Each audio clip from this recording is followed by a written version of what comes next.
Hi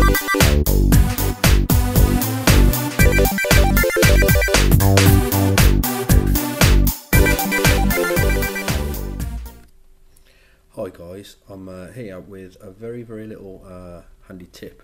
Now most people that actually work with resin probably knows this, but for people out there that are thinking of getting your first Forgeworld purchase or are looking into it, you can really muck about with the posability of resin miniatures, especially in the smaller Space Marine lines.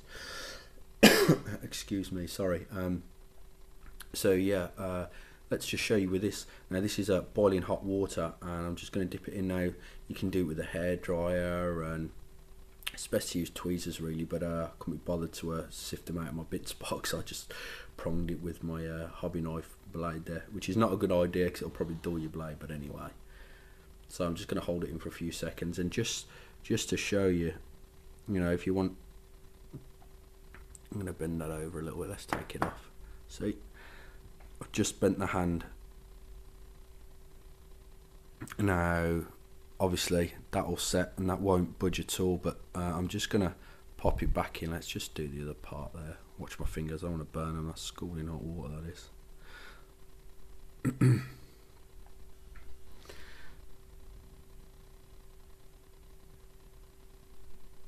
No, I'm gonna have to dip it all in.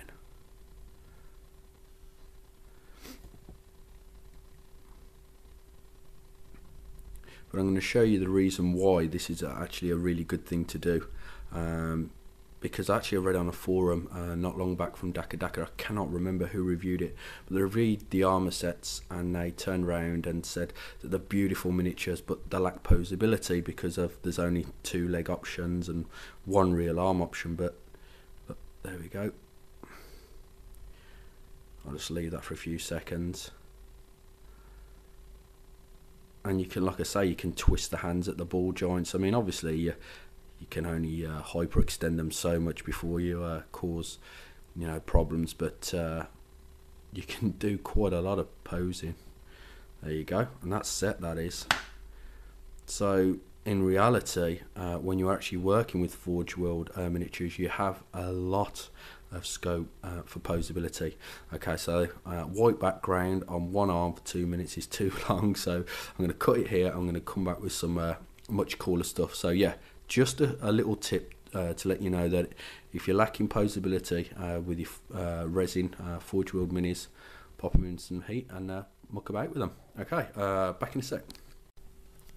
Hi, I have 5 completed Maximus MK4 armour Space Marines in front of me, and I've loved every minute of doing these, to be honest.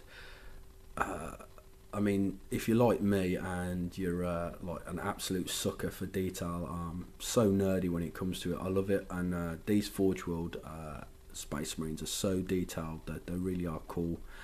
So I want to go over a bit what I did with the unit and how I went about it, but first of all I'd like to say that I ordered some Phobos weapons from Forgeworld. Now the plus side of it, they look absolutely amazing.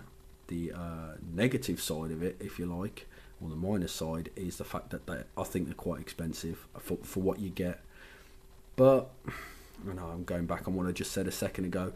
I suppose it's one of those things where you really do get what you pay for. I mean, you can buy a Ford or you can buy a Ferrari, and they're both cars, but one costs 10 times more. Is there much difference between the one car to the other car for, you know, that huge increase in price? Arguably no. But if you've got the money, is it worth it to you as a person that's driving around in that Ferrari? Of course. And I suppose Forgeworld are a Ferrari of the resin world. Bit of dodgy philosophy there for you guys, but anyway, I really think they're cool and that they add to the look of the mini, especially on, say, this weapon here. I've put one aside so you can see. I really wanted to make these weapons cool, so I even drilled out the absolutely tiny little muzzle vents there, and there's a few of those. See, look really cool. But yeah, they also come with these awesome chain sword, like bayonet type things, so anyone that's played Gears of War knows how badass they look. So yeah, I like them, I really do. So that's the Phobos weapon from Forgeworld, and it's spelled Phobos for anyone that's interested in that. And going over to the minis themselves, pretty much what I was saying earlier on with reposing the resin using heat. You can use a hairdryer or water, whichever's preferable to you. But you can see that these legs here are exactly the were exactly the same cast designs, but I've heated this one up to put it in a more dynamic pose, if you like.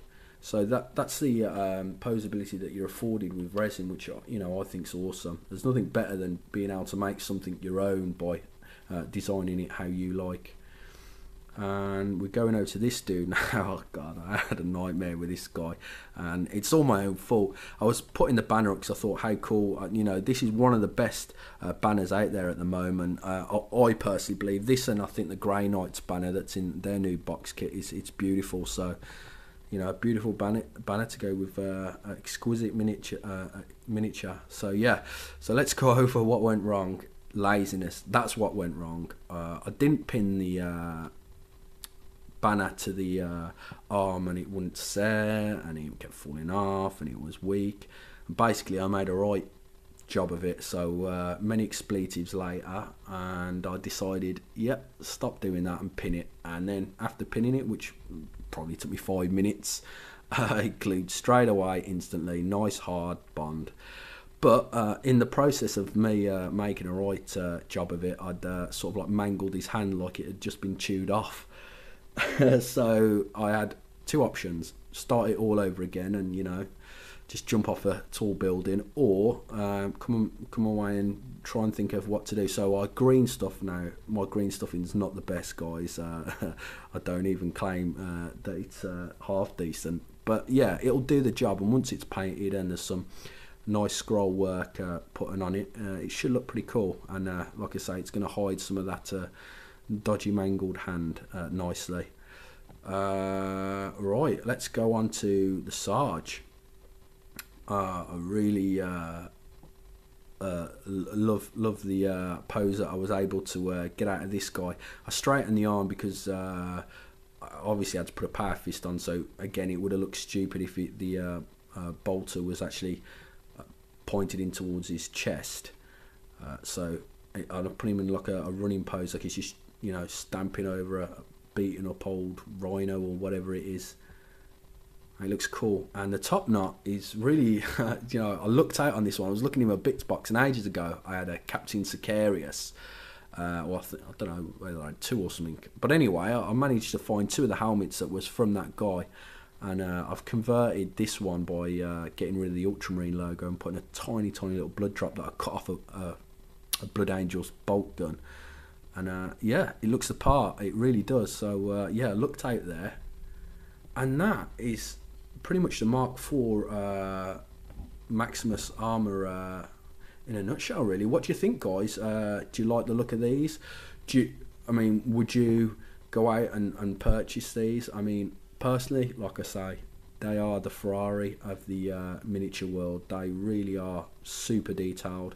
And they're the sort of miniature that when you're working on them, well, for me personally, you just want to spend your time. You don't want to rush them.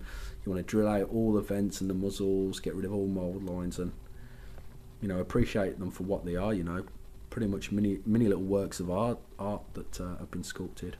So anyway, thanks for watching, guys, and I'll catch you on the next.